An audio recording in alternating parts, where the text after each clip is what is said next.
اب ان کو بولنا پڑے گا, ثابت کرنا پڑے گا.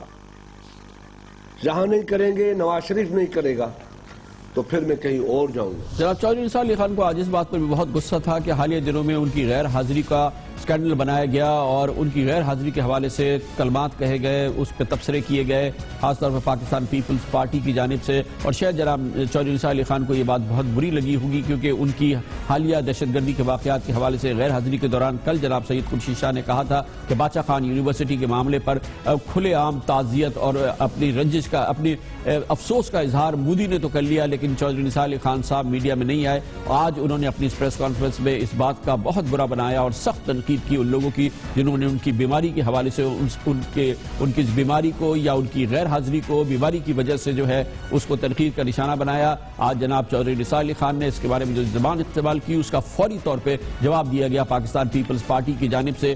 جناب سینیٹر سعید غنی اور جناب نثار کھوڑو دونوں نے علیحدہ علیحدہ جناب چودھری نثار علی خان صاحب کو جواب دیا. یہاں بیماری بھی ایک سکینڈل بن جاتا ہے. بالکل اسے تھینک یو. اگلے دن یہ ساری میڈیا میرے بیڈ سے میرا بیان, اور میں اس کے علاوہ ایکٹیو تھا, پورا دن چلتے رہے ہیں.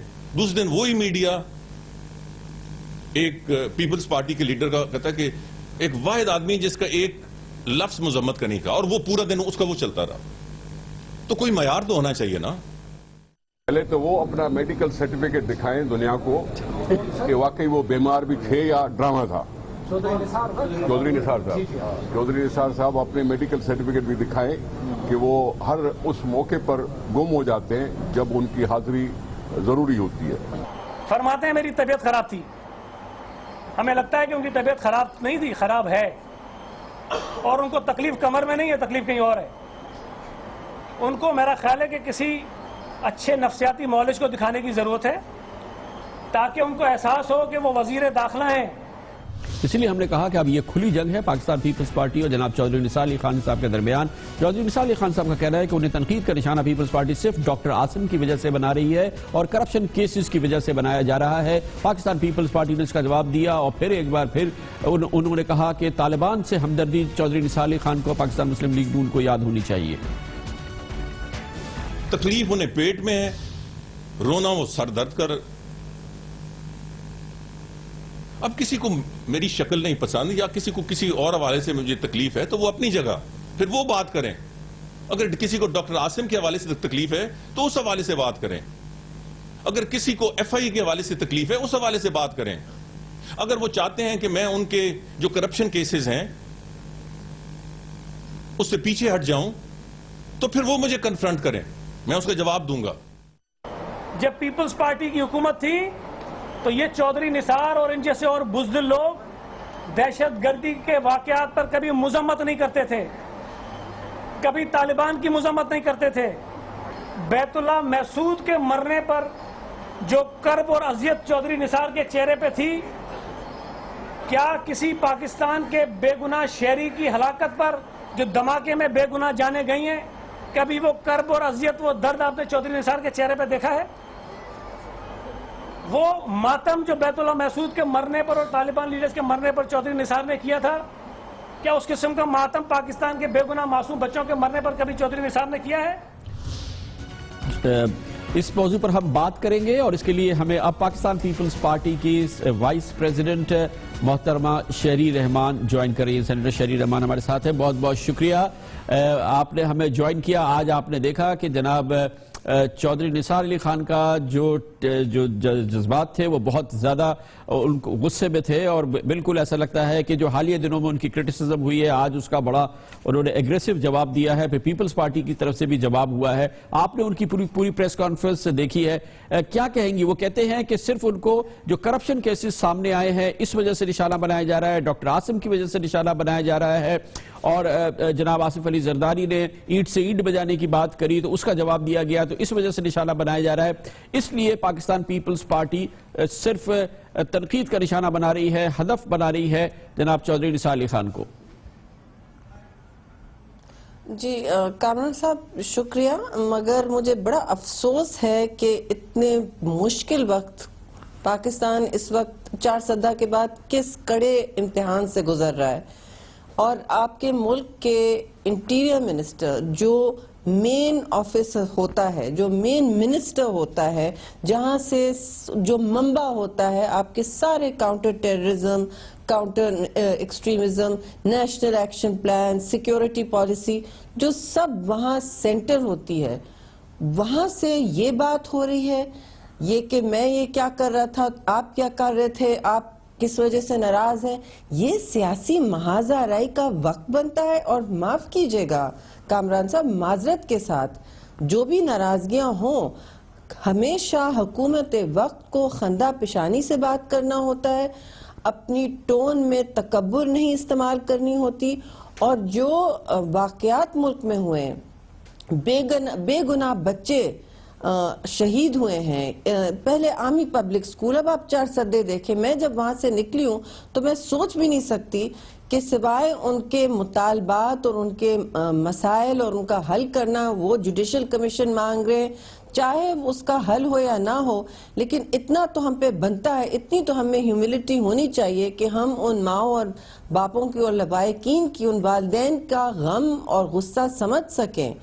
انگلی تو پھر اٹھے گی کہ یہ کیسی بے حس حکومت ہے کہ نہ ان کے مسائل کو ایڈریس کیا جا رہا ہے، نہ کوئی ایسی بات کی جا رہی ہے جس سے ملک میں کوئی تقویت یا کوئی حوصلے یا اطمینان کا سانس ہو کہ یہ تو someone is watching the score۔ آج کی جو پریس کانفرنس اس کا بیک گراؤنڈ بھی ہے، پچھلے ایک ہفتے کے دوران پیپلز پارٹی کے رہنما شدید ناراض نظر آئے چودھری نثار علی خان صاحب سے، کبھی ان کو وائس رائے کہا ہے، کبھی ان سے کہا ہے کہ مودی نے تو تعزیت کر لی، چودھری نثار علی خان خاموش رہے۔ اگر ہم پچھلے 8-10 دن سے دیکھیں تو چودھری نثار علی خان صاحب سینٹرل تھیم ہے پیپلز پارٹی کے لیڈرز کی اور کرٹیسزم کی، تو وہ بھی تو ایک بیک گراؤنڈ ہے کہ انٹیریئر منسٹر جو ہے وہ کرٹیسزم کا سب سے بڑا فوکس ہے، اور وہ بھی پیپلز پارٹی کا۔ دیکھیے کامران صاحب، بات اس وقت یہ ہے کہ ملک میں ایک نیشنل ایکشن پلان کا انعقاد ہوا ہے 1 سال پہلے۔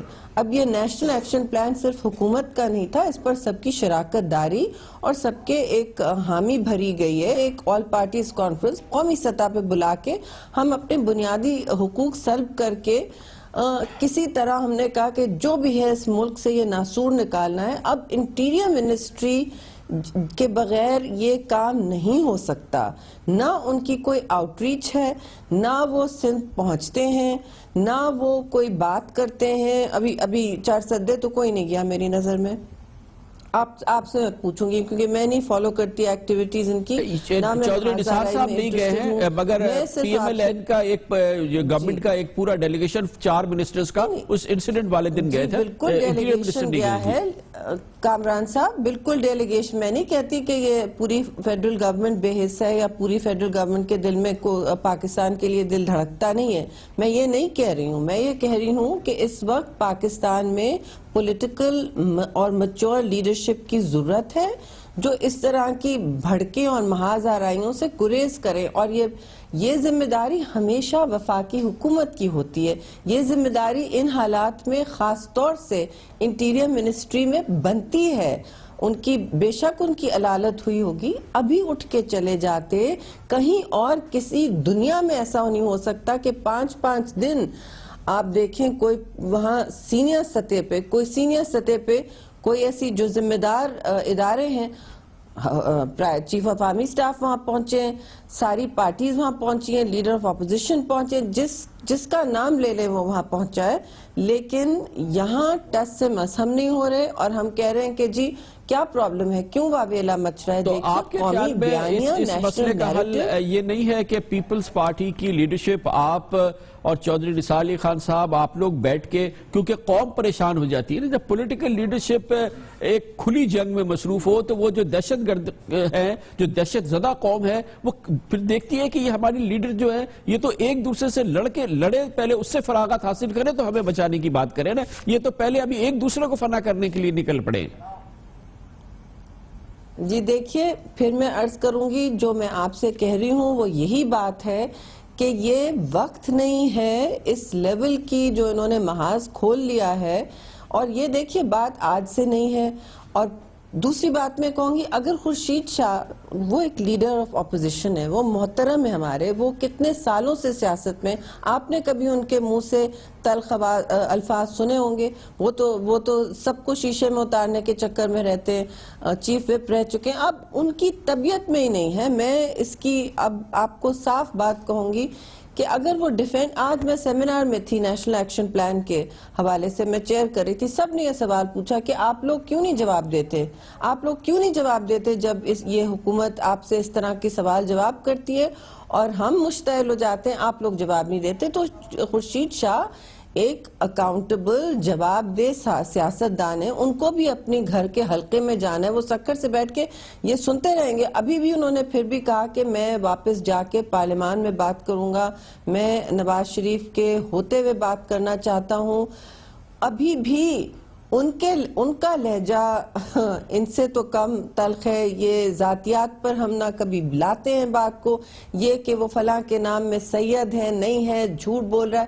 یہ بتائیں ملک میں یہ زیب دیتا ہے کہ آپ ملک جل رہا ہے، خطے میں تنگی ہے اور آپ اس طرح کی باتیں کر رہے ہیں. پھر لوگ ظاہر ہے پوچھتے ہیں کہ آپ لوگ سویلین ویکیوم ہیں. افسوس یہ ہوتا ہے ہم کہیں ملک سے باہر جائیں تو ہمیں تو عادت ہے ملک کی ترجمانی کرنے کی، نہ کہ اپنے اندر جو محاذر آئیاں ہیں، مسئلے مسائل ہیں ان کی ہم سب کی دفاع کرتے.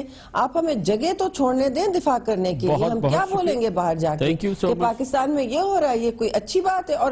اور کامران صاحب، اس میں ذمہ داری ہمیشہ فیڈرل کیبنٹ کی بنتی ہے. آپ ہمارے 5 سال دیکھ لیں، آپ کو جو تنقید چاہیں کر لیں، لیکن اتنی حد ہوتی تھی کہ یوسف رضا گیلانی کو کہا جاتا تھا آپ مستقل کنسنسس کریٹ کر رہے ہیں، آپ مستقل دوسروں کو ساتھ لے کے چلنے میں ورڈ رہتے ہیں. زرداری صاحب پر بھی ہوتا تھا نہیں سب کو یہ دیکھیے پہلا جمہوری دور ہے، ہمیں چینج کرنا ہے، اپنی سیاست کو ایک روش پہ لانا ہے. جی تھینک یو سو مچ محترمہ شرین رحمان ہمارے ساتھ ہیں. آج کا منظر ظاہر ہے پاکستانیوں کے لیے کسی صورت سے بھی سودنگ نہیں ہے، کیونکہ دہشت گردی ایک بار پھر اس کے بادل منڈلا رہے ہیں اور پاکستان کی سیاسی قیادت اس وقت یہ کہا جائے تو بے جانا ہوگا کہ باہم دست و گریباں ہے، جیسا کہ آج سارا دن یہی صورتحال نظر آئی ہے. کمر سا بریک اور اس کے بعد ذکر کریں گے. دہشت گردی کا شکار ایک بار پھر خیبر پختونخوا ہے. دہشت گردوں کے خلاف جنگ ہونی ہے. یہاں پر آرمی پبلک اسکول، باچا خان یونیورسٹی پہ حملے ہو چکے ہیں اور اس دہشت گردی کے خلاف جنگ میں فرنٹ لائن پہ کھڑی ہے خیبر پختونخوا کی پولیس اور اس کے سربراہ جناب ناصر خان درانی ہمارے ساتھ ہوں گے کمرشل بریک کے بعد.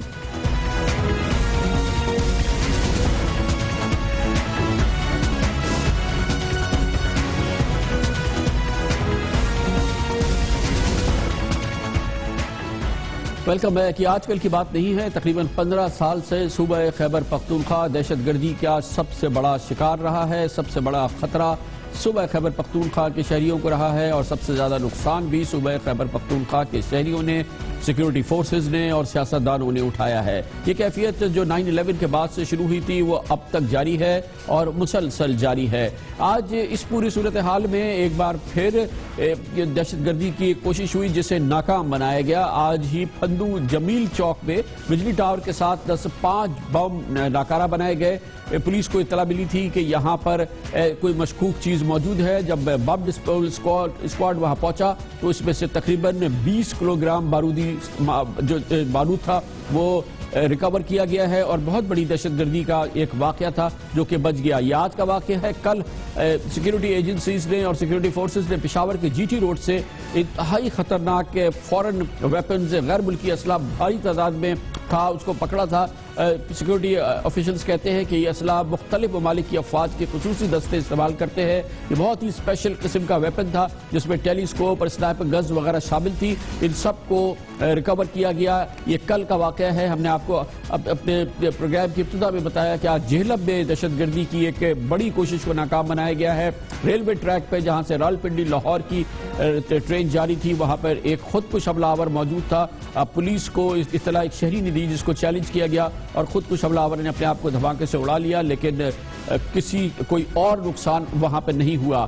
صوبہ خیبر پختونخوا میں سب سے اہم واقعات جو اس حکومت کے آنے کے بعد ہوئے ہیں اور خاص طور پہ پچھلے ایک سال کے دوران ہوئے ہیں, آرمی پبلک اسکول میں ہونے والی دہشت گردی اور باچا خان یونیورسٹی میں ہونے والی دہشت گردی جس میں 13 مہینے کا آپس میں فاصلہ ہے. یہ سب سے خطرناک دہشت گردی کے واقعات ہیں. تعلیمی اداروں کو نشانہ بنایا گیا اور ایک بار پھر پاکستان میں دہشت گردی کے حوالے سے جو تفکرات ہیں اس میں اضافہ ہوا ہے. بہت اہم معاملے میں اس میں فرنٹ لائن پہ جو اس دہشت گردی کے خلاف جنگ میں صف آ رہا ہے وہ صوبہ خیبر پختونخوا کی پولیس ہے, جو بہت بہادری سے نہ صرف یہ کہ دہشت گردوں کا مقابلہ کر رہی ہے بلکہ پاکستان کے دوسرے صوبوں کے مقابلے میں سب سے زیادہ اس کے سینئر آفیسرز نے, مڈ لیول آفیسرز نے اور جوانوں نے اپنی جانوں کا نذرانہ پیش کیا ہے, جامع شہادت پیش کی ہے اور بہت بہادری سے دہشت گردوں کا مقابلہ کیا ہے. ایک بار پھر اس چیلنج سے نبرد آزما ہے صوبہ خیبر پختونخوا کی پولیس.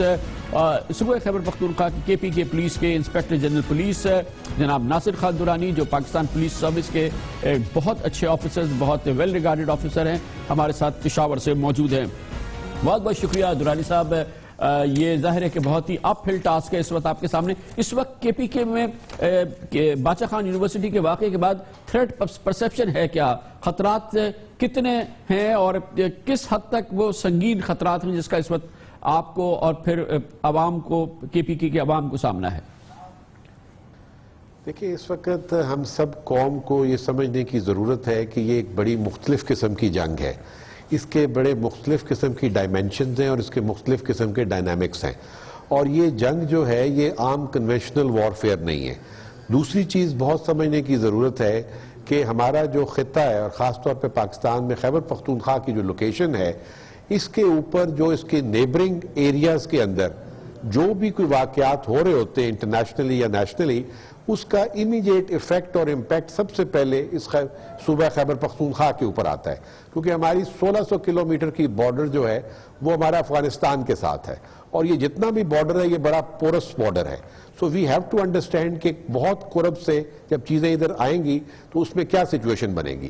سو اس وقت صورتحال صرف یہ ہے کہ ہم تمام لوگ, تمام سیکورٹی کے ادارے, تمام فوج, تمام پولیس اور جو دوسرے اس میں انٹیلیجنس ایجنسیز ہیں, وہ اپنی اٹموسٹ کوشش کر رہی ہیں کہ وہ تمام چیزوں کو سیکیور اور امن رکھیں. جی, کوشش بہرحال اس میں کوئی ڈاؤٹ نہیں, آپ بالکل کوشش کر رہے ہیں اور دوسری سیکورٹی فورسز بھی کر رہے ہیں. لیکن باچا خان یونیورسٹی کے حوالے سے یہ کہا گیا ہے کہ اس کے بارے میں آپ کے پاس انٹیلیجنس انفارمیشن بھی تھی کہ یونیورسٹی اٹیک ہو سکتی ہے, اور دوسری چیز یہ کہ جو اس کی سراؤنڈنگز تھی وہ بڑی مشکوک تھی جس کو ضرور دیکھنا چاہیے تھا, خاص طور پہ اس کی جو بیک وال تھی اور اس کے پیچھے جو کھیت تھے, گنے کے کھیت, چھپنے کے لیے بہت آسان چیز ہے. کہا جا رہا ہے کہ یہاں سیکورٹی فیلئر ہے.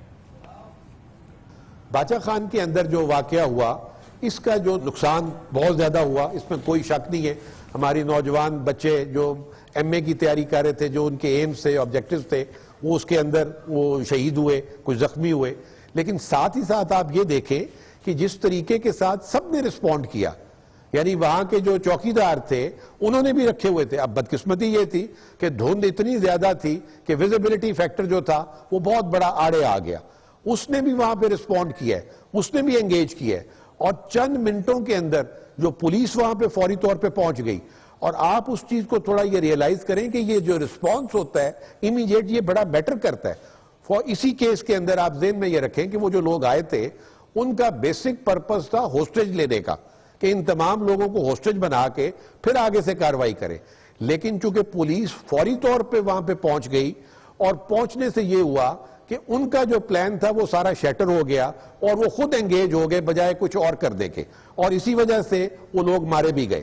اور اسی میں آپ کو پتا ہوگا کہ ہمارا جو جوان تھا جو اندر گیا تھا فوری طور کے اوپر, اس کی باڈی جو تھی وہ چھلنی ہو گئی تھی گولیوں کے ساتھ. اس کے باوجود وہ ہماری پولیس بھی لڑتی رہی ہے. ابھی بھی وہ ہمارا جوان جو وینٹیلیٹر کے اوپر پڑا ہوا ہے, لیکن جذبہ کسی میں کام نہیں ہے. اس کے بعد الحمدللہ اتنے شارٹسٹ پاسبل ٹائم میں ہماری آرمی وہاں پہنچ گئی, اور میں سمجھتا ہوں اتنا کوئک ریسپانس ویور کہ کہ پشاور سے وہاں اٹھے اور وہ کم سے کم ٹائم کے اندر امیڈیٹلی پہنچ گئے. ٹھیک ہے، مگر درانی صاحب یہ بتائیے گا کہ آپ نے کہا کہ سب سے بڑا مسئلہ جو ہے وہ پورس بارڈر ہے افغانستان کے ساتھ، ایک بہت بڑا بارڈر ہے، یہاں سے راستے ہیں، دہشت گرد وہاں سے اندر آ جاتے ہیں، لیکن یہ آپ کے علم ہے، سب کے علم ہے کہ یہاں پہ سلیپر سیلز ہیں، یہاں پہ ان کے سہولت کار ہیں، یہاں پہ ان کے معاونین ہیں، یہاں پہ ان کے سیف ہاؤسز ہیں، یہاں گھر ہیں، یہاں پہ ان کو پوری سہولت ملتی ہے، تمام ان کو جو باقی فیسلٹیز ہیں وہ یہیں پہ ہوتے ہیں، وہ یہیں پہ موجود ہیں.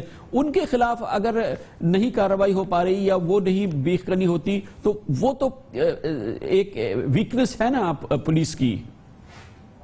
بالکل آپ ٹھیک بات کہہ رہے ہیں، سہولت کار بھی ادھر ہوں گے، فیسیلیٹیٹر بھی ہوں گے، وہ کسی گلی میں رہ رہے ہوں گے، کسی محلے میں رہ رہے ہوں گے، کسی گاؤں میں رہ رہے ہوں گے.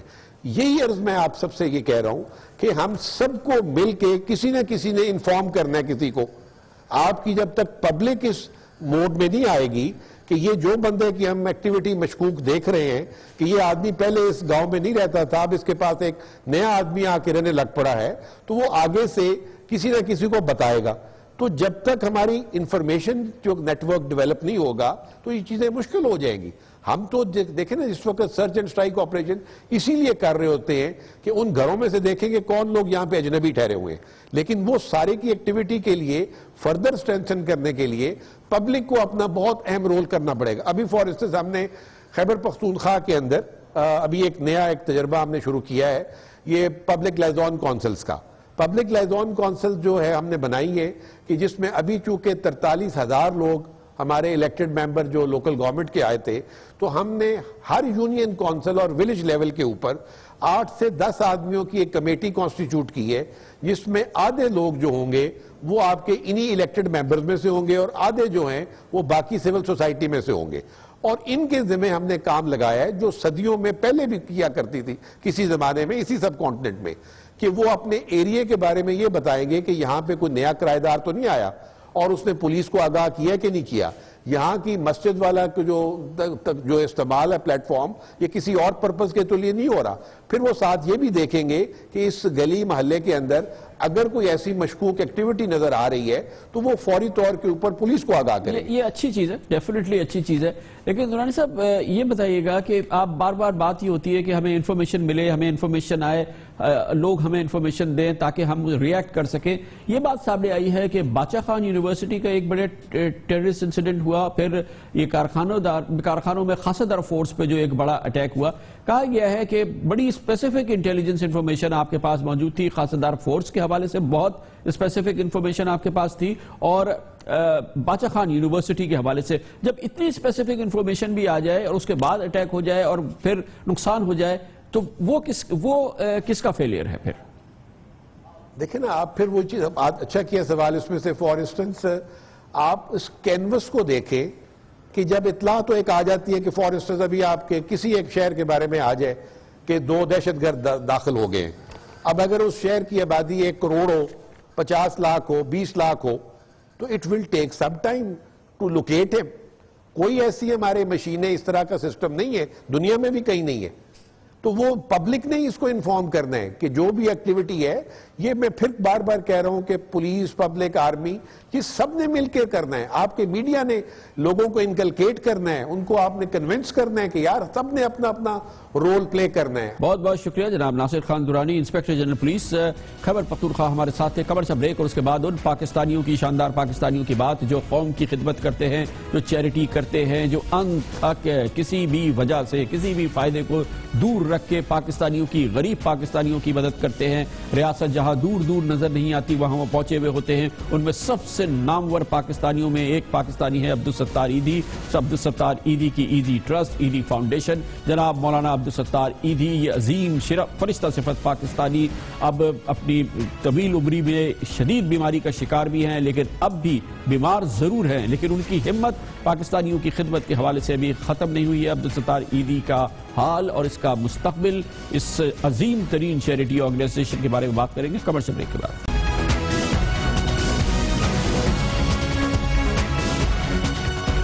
پاکستان کے سب سے بڑے شہر کراچی کا نام مختلف حوالوں سے مختلف صورتحال سے روزانہ آپ سنتے ہیں، مگر ایک حوالہ جس کے حوالے سے بار بار کراچی کا ذکر نہیں آتا، روزانہ آپ کو سننے میں نہیں آتا، وہ اس کی سب سے شاندار پہچان ہے، وہ یہ کہ پاکستان کا سب سے بڑا شہر دنیا کے بڑے شہروں میں سے واحد ایک اتنا بڑا شہر ہے کہ جہاں پر چیریٹی فلاحی کام دنیا میں اس کی مثال بہت کم ملتی ہے۔ سب سے زیادہ دنیا کی کسی ایک شہر میں اس انداز کی اتنی بڑی چیریٹی آرگنائزیشنز چلانے کا جو اعزاز ہے وہ کراچی کو ہی حاصل ہے۔ اور جب چیریٹی کی بات ہوتی ہے زندہ غریب پاکستانیوں کی، یا وہ پاکستانی جو اللہ کے پاس جا چکے ہیں اور وہ اس دنیا میں نہیں رہے، ان کی خدمت کی اور ان کی دیکھ بھال کی، یا ان کے جنازے کی بات کری جائے، ان کے کفن کی، تو جس شخص کا نام آتا ہے وہ عبدالستار عیدی، جو پاکستان میں چیریٹی اور سماجی خدمات کی ایک پہچان بن چکے ہیں۔ مولانا عبدالستار عیدی نے سب سے پہلے پاکستان میں چیریٹی کا اتنا وسیع جال پھیلایا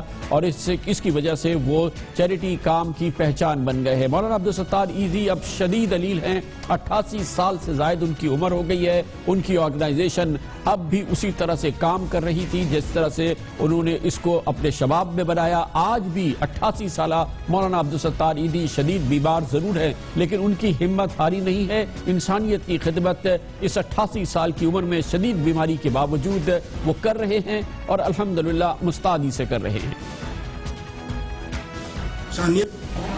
ڈاکٹر عبدالستار عیدی فٹ پاتھ پر بیٹھ کر آپ سے بھیک مانگ رہے ہیں۔ پاکستان کے سب سے بڑے اور قدیم فلاحی ادارے عیدی فاؤنڈیشن کے روح رواں عبدالستار عیدی کے علالت کے باوجود انسانیت کی خدمت کے کام کو جاری رکھے ہوئے ہیں۔ عیدی صاحب پر امید ہے کہ ان کا ادارہ مستقبل میں بھی اسی طرح کام جاری رکھے گا۔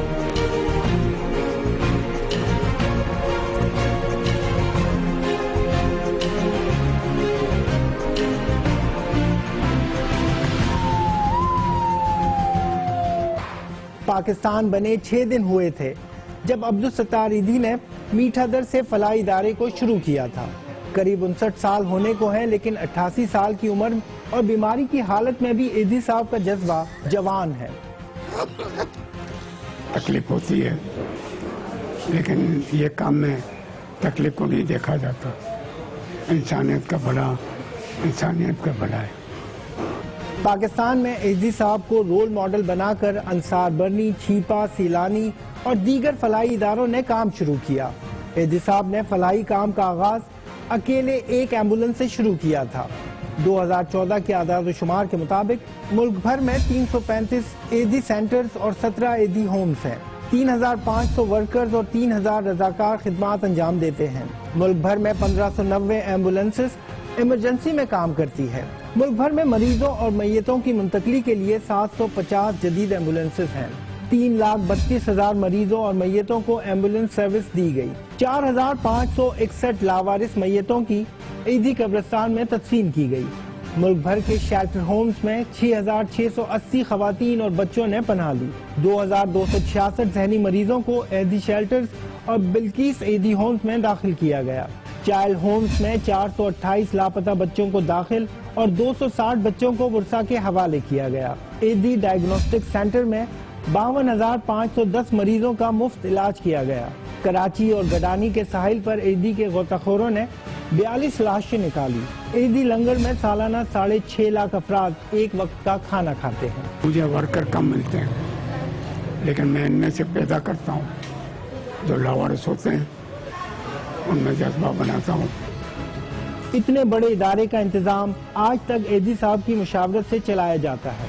البتہ تمام خدمات کا انتظام ان کے بیٹے فیصل عیدی کو سونپا جا چکا ہے۔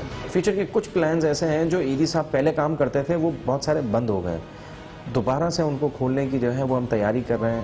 عیدی صاحب پر امید ہے کہ لوگوں کے احتیاط سے جو سلسلہ شروع ہوا ہے وہ آئندہ بھی جاری رہے گا۔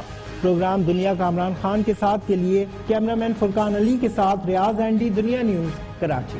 ریاض انڈیا کی سپورٹ پہ آپ نے دیکھا کہ پاکستان کی دوسری فلاحی ادارے جو کہ اب کھلے ہیں، اور خاص طور پہ کراچی میں جو شاندار فلاحی ادارے کھلے ہیں، جناب عبدالستار ایدھی اور ان کی آرگنائزیشن ان کے لیے رول ماڈل ہے. آپ نے چھیپا ایمبولنس کا، سیلانی فاؤنڈیشن کا، دوسری ویلفیئر آرگنائزیشن کا نام سنا. کراچی میں عالمی شہرت یافتہ چیریٹی ادارے کام کر رہے ہیں، ویلفیئر ادارے کام کر رہے ہیں.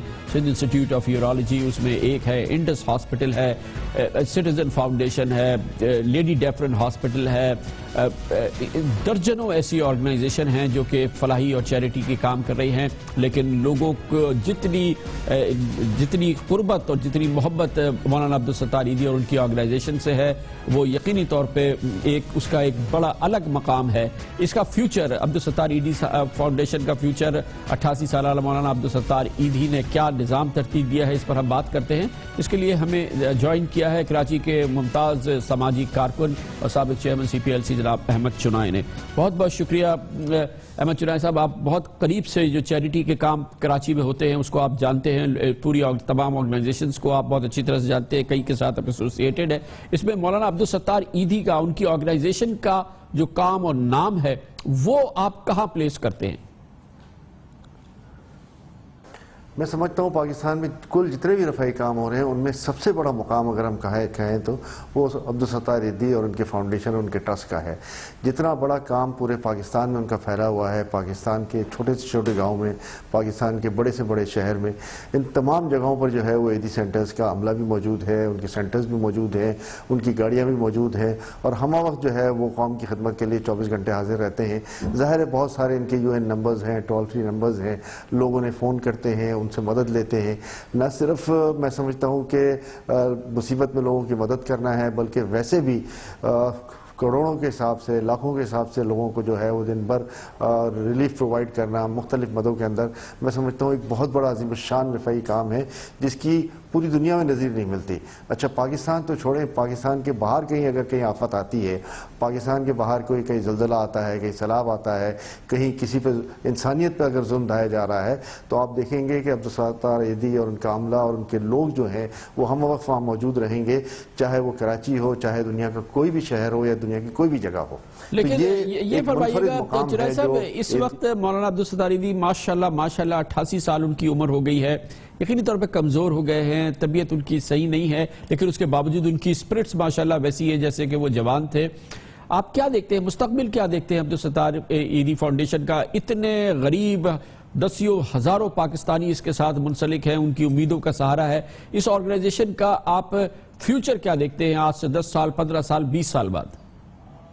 دیکھیں بلا شبہ اس بات کا کہنا کہ جی عبدالستار ایدھی صاحب کے بعد کیا ہوگا اس پورے فاؤنڈیشن کو یا اس پورے ٹرسٹ کو، تو میں سمجھتا ہوں کہ یہ ان کی خدمتوں کا اعتراف ہے کہ انہوں نے اتنے عظیم کام کیے ہیں، اور خدمت کے اس عظیم جذبے کو جو ہے وہ ہمیشہ اپنایا ہے، کہ جس کے تحت لوگوں میں یہ پریشانی تو ضرور ہے، لیکن میں سمجھتا ہوں کہ یہ اللہ کے کام ہے. اللہ تعالیٰ نے اس کے اتنے بڑے ادارے کو چلایا ہے، اور اللہ کی مدد سے جو ہے یہ ادارہ پورے دنیا میں انسانیت کی خدمت کر رہا ہے. یہ صرف مسلمانوں کی نہیں بلکہ پورے انسانیت کی خدمت کر رہا ہے. تو میں سمجھتا ہوں کہ اللہ تعالیٰ ہی جو ہے وہ اس کا راستہ بھی نکالیں گے. عبدالستار ایدھی صاحب کے صاحبزادے فیصل ایدھی صاحب بھی اب سرگرم عمل ہو گئے ہیں، اور وہ بھی جو ہے وہ تمام اس قسم کے رفائی کاموں میں بڑھ چڑھ کر حصہ لے رہے ہیں، آگے بڑھ کر آ رہے ہیں. اور عبدالستار ایدھی صاحب پچھلے 2-3 سال سے سخت بیمار بھی ہیں، اور ان کی جگہ اس ادارے کو وہ چلا رہے ہیں، ہیڈ کر رہے ہیں. تو میں سمجھتا ہوں کہ قیادت جو ہے وہ فعال ہاتھوں میں ہے، اور یہ اللہ تعالیٰ کے کام ہیں جن میں میں سمجھتا ہوں پوری قوم ان کے ساتھ ہے. جب پوری قوم کسی ادارے کے ساتھ ہو تو پھر وہ ادارہ جو ہے وہ انشاءاللہ اسی طرح پوری آب و تاب کے ساتھ کام کرتا رہے گا، چلتا رہے گا، دکھی انسانیت کی خدمت کرتا رہے گا، اور لوگوں کو فیسیلیٹیٹ کرتا رہے گا. بہت بہت شکریہ جناب احمد چنائے. اللہ تعالیٰ تو ماشاءاللہ پاکستان چلا رہا ہے، تو عبدالستار ایدھی فاؤنڈیشن بھی اللہ تعالیٰ ضرور چلائیں گے جیسے کہ اب چلا رہے ہیں. کمرشل بریک، اور اس کے بعد اگر حکومت چاہے اور اس کا دل چاہے کہ پاکستانیوں کو خوش کر دے تو اس کے لیے سنہری موقع اس کے پاس ہے. عالمی منڈی میں تیل کی قیمتیں کم ہو گئی ہے، 1 روز باقی ہے، اور اس کے بعد تیل کی نئی قیمتوں کا تعین ہونا ہے. حکومت چاہے تو آنکھیں میچ کے 10 سے 15 روپے فی لیٹر پیٹرول کی قیمتیں کم کر سکتی ہے، لوگوں کو خوش کر سکتی ہے اگر حکومت چاہے. کیسے کرے گی یہ ہم آپ کو بتائیں گے کمرشل بریک کے بعد.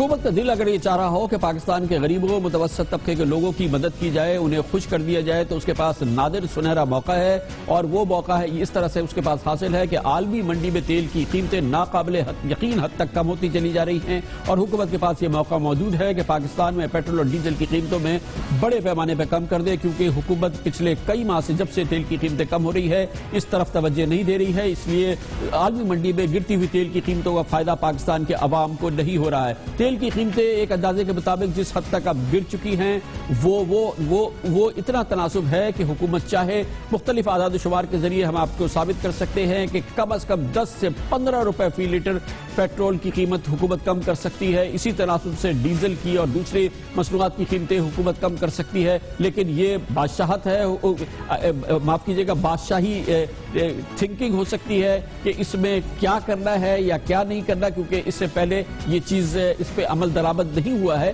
اور لگتا نہیں ہے کہ اب اس کا بھرپور فائدہ عوام کو پہنچے گا. لیکن بہرحال وعدہ موجود ہے. وفاقی وزیر خزانہ جناب اسحاق ڈار اب سے چند روز قبل ہمارے اس پروگرام میں آئے تھے, ہم نے ان سے یہ سوال بہت زور سے پوچھا تھا, اور انہوں نے وعدہ کیا تھا کہ اس دفعہ تو قیمتیں ضرور کم کریں گے.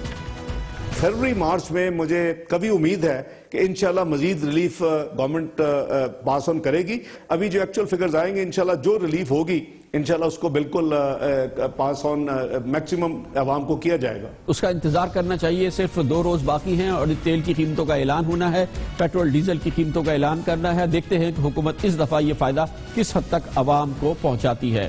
اس پر بات کرنے کے لیے ہمارے ساتھ موجود ہے سابق وزیر خزانہ جناب ڈاکٹر سلمان شاہ. بہت بہت شکریہ ڈاکٹر صاحب. آپ فرمائیے گا کہ حکومت کہتی ہے کہ ہم اس لیے پورا فائدہ نہیں دے سکتے کہ ہماری ایکسپورٹس کم ہو رہی ہیں, کموڈیٹیز کی پرائسز کم ہو رہی ہے, ہمیں دوسری طرف سے پریشرز آ رہے ہیں, اس لیے ہم اتنا فائدہ عوام کو نہیں دے سکتے, اور اس کی وجہ سے وہ اپنے بجٹ کا اور اپنی تجارت کے خسارے کو کم کر رہے ہیں. اس لیے ان کی مجبوری ہے جس کی وجہ سے عوام تک یہ فائدہ نہیں پہنچایا جا رہا. آپ اس سے ایگری کرتے ہیں, اور آپ کیا سمجھتے ہیں, آپ وزیر خزانہ ہوتے تو آپ کتنا کم کر دیتے؟ دیکھیں یہ تو ایک تو بڑی کلیئرلی بات ہے کہ آئی ایم ایف کے پروگرام کے تحت ہم نے بجٹ کے خسارے کو ایک سرٹن ٹارگٹ پہ لے کے آنا ہے, اور پیٹرولیم ٹیکسز ہیں جس میں کسٹم بھی ہے, جس میں سیلز ٹیکس بھی آتا ہے, جس میں پیٹرولیم لیوی بھی آتی ہے, وہ اس وقت تقریباً 600 ارب روپیہ آپ کا ریونیو میں اس سے جنریٹ ہو رہا ہے, اور پیٹرول کی قیمت اوپر جائے یا نیچے جائے یہ اماؤنٹ کم نہیں ہو سکتا, اس کو آپ نے مینٹین کرنا ہے.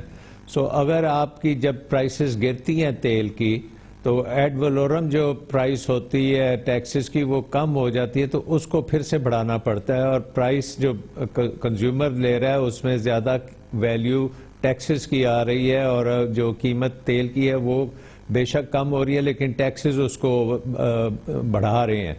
سو جب تک ہمارا یہ جو ٹیکس کا نظام ہے یہ درست نہیں ہوتا, جس سے ہم اپنے ڈیولپمنٹ کے لیے یا حکومت کے جو بجٹس ہیں ان کو پورا کرنے کے لیے آلٹرنیٹ ریونیو مینز نہیں ہوں گے, تو یہ پوری طرح بینیفٹ عام آدمی تک نہیں جائے گا. اب اگر ہم یہ دیکھیں کہ ٹریڈرز کے اوپر جو وہ لگا ہوا ہے بینکنگ نان فائلرز کے اوپر, کہ دراصل یہ پاکستان کے خزانے کو چلانے کا ایک اہم ذریعہ ہے, ایک بہت کلیدی ذریعہ ہے. تیل کی جو مصنوعات ہم خریدتے ہیں اور جو اس کی قیمتیں ہیں اس کے حوالے سے جو عوام اس میں جو کنٹریبیوٹ کرتے ہیں, دراصل یہ خزانے کو چلانے کا ذریعہ ہے, اس لیے اس کی قیمتوں کو اتنا کم کرنا حکومت نہیں چاہے گی, نہ کر سکتی ہے.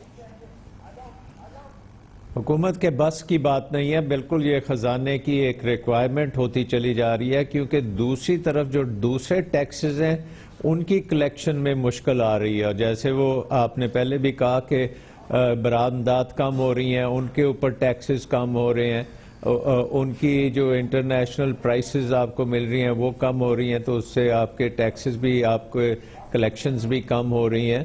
سو اس کو مینٹین کرنے کے لیے یہ سمجھ لیں کہ پیٹرولیم ایک ایسا لیور ہے حکومت کے پاس کہ وہ جو خسارے جو بڑھتا ہے تو اس کو ٹارگٹ پہ لانے کے لیے ہمیں پیٹرول کی قیمتیں جو ہیں ان میں گراوٹ نہیں کر سکتے, ہو سکتا ہے ان میں تھوڑا بہت اضافہ ہو جائے. سو یہ نظام جو میں جیسے کہہ رہا تھا کہ اگر وہ آپ کے جو نان فائلرز ہیں ٹیکس نیٹ کو اگر بڑھانے میں حکومت کامیاب ہو جاتی ہے اور ادھر سے 50, 60, 100 ارب